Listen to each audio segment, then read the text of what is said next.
ఓం శ్రీకృష్ణ పరమాత్మనే నమః. నారాయణం నమస్కృత్య నరం చైవ నరోత్తమం దేవీం సరస్వతీం వ్యాసం తతో జయముదీరయేత్. హరే కృష్ణ. శతశ్లోకిలోని మొదటి శ్లోకం. ఈ శ్లోకం మొదటి అధ్యాయమైన అర్జున విషాద యోగంలో మొట్టమొదటి శ్లోకం. అంతేకాకుండా భగవద్గీత మొత్తంలో ధృతరాష్ట్ర మహారాజు గారు తెలిపిన ఒకే ఒక్క శ్లోకం. ఓం శ్రీకృష్ణ పరమాత్మనే నమః. శ్రీమద్భగవద్గీత అత శతశ్లోకీ భగవద్గీత. ధృతరాష్ట్ర ఉవాచ ధర్మక్షేత్రే కురుక్షేత్రే సమవేతాయుయుస్సవః మామకాః పాండవాశ్చైవ కిమకుర్వత సంజయ. ధృతరాష్ట్ర ఉవాచ. ధృతరాష్ట్రుడు చెప్పెను, సంజయ, ఓ సంజయుడా, ధర్మక్షేత్రే ధర్మభూమి అయిన కురుక్షేత్రే కురుక్షేత్రమునందు యుయుస్సవః యుద్ధము చేయ తలంపు గలవారైన సమవేత కూడినట్టి మామకాహ నావారులను పాండవాశ్చైవ పాండవులను కిం ఏమి అకుర్వత చేసిరి. తాత్పర్యం చూసినట్లయితే ధృతరాష్ట్ర మహారాజు ఈ విధంగా పలుకుతున్నారు. ఓ సంజయ, నావారులకు దుర్యోధనాదులను పాండుపుత్రులకు ధర్మరాజులను యుద్ధము చేయ కుతూహలముతో పుణ్యభూమి యందు కురుక్షేత్రమున చేరి ఏమి చేసిరి అని ప్రశ్నించడం జరిగింది. ఇంకా పూర్తి ఉపోద్ఘాతముతో చూస్తే ధర్మ శబ్దముతో గీత ప్రారంభమైనది. అది మంగళవాచకము. ధర్మము అను పదమును మొట్టమొదట ప్రయోగించడం ద్వారా శ్రీ వ్యాస మహర్షి గీతకు మంగళాచరణమును గావించిన వారాయను. ఎలా అనగా భగవానుడు ధర్మస్వరూపుడు. ధర్మ శబ్దోచ్చారణముచే భగవన్నామమునే వ్యాసులు కీర్తించినట్లయినది. గీతా గ్రంథం యొక్క లక్ష్యము సారాంశము ఈ మొదటి పదమునందే తేల్చివేయబడెను. అది ఏ ధర్మము. అట్టి ధర్మోద్ధరణము కొరకే లోకమున భగవంతుడు అవతరించుచుండును. ధృతరాష్ట్రుడనగా రాష్ట్రమును ధరించిన వాడని అర్థము. తనది కాని రాష్ట్రమును తనదని భావించువాడే ధృతరాష్ట్ర మహారాజు. ఈ ప్రపంచము, దేహము, ఇంద్రియములు, మనస్సు, బుద్ధి మున్నగునవి దృశ్యములు. అవి తాను కాదు. దృక్కగు ఆత్మ ఒకటియే తాను గాని దేహాది దృశ్య పదార్థములు కాదు. కానీ అజ్ఞాని తనది కానట్టి అనగా ఆత్మేతరమైనట్టి దేహాది దృశ్య రూప రాష్ట్రమును తనదిగా తలంచి దానిపై మమత్వము అహంభావము కలిగి ఉండుచున్నారు.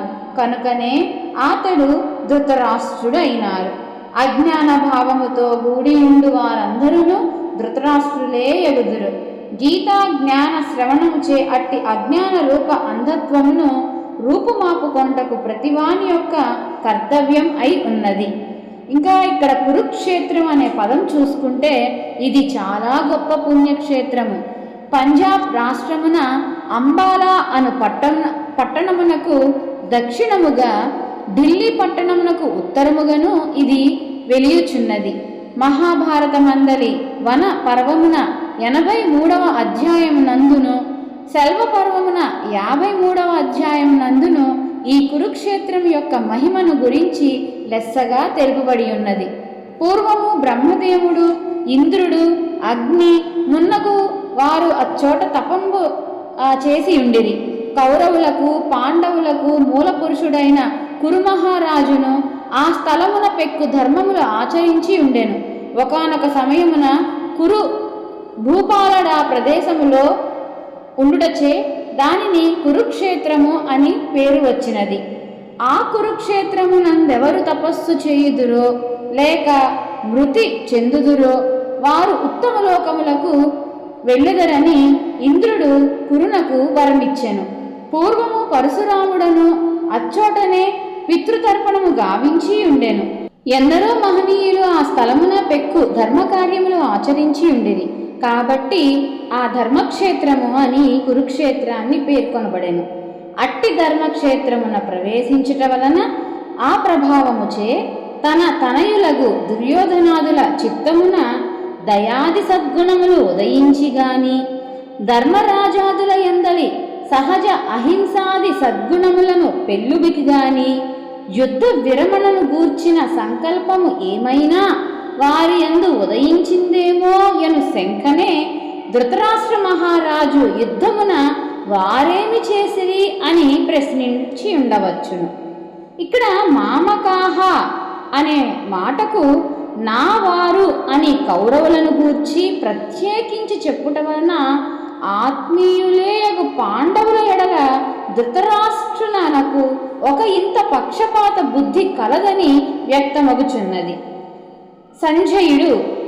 ఈ సంజయుడు అనే పేరుకి సమ్యక్ జయము కలవాడే సంజయుడు అని అర్థము. ఇంద్రియాదులను లెస్సగా నిగ్రహించిన వాడని అర్థము. అట్టి ఇంద్రియ జయము పవిత్ర హృదయము కలవారికే గీతా జ్ఞానము వినుటకు, ఆచరించుటకు, బోధించుటకు చక్కని అవకాశము ఏర్పడగలదని సంజయుని వృత్తాంతము చాటుచున్నది. మరియు అల్పజాతియందు జనించినప్పటికీ స్వయంకీయ యోగ్యతచే హృదయ పారిశుద్ధ్యముచే వ్యాసాది మహర్షుల యొక్క అనుగ్రహమునకు పాత్రుడగుటయు ప్రత్యక్ష గీతాశ్రవణ విశ్వరూప సందర్శనాది మహాభాగ్యములనంద గలుగుట చూడ ఆత్మోన్నతికి జాతి మత కులాది లేవియూ అడ్డంకులు కావని స్పష్టపడుచున్నది.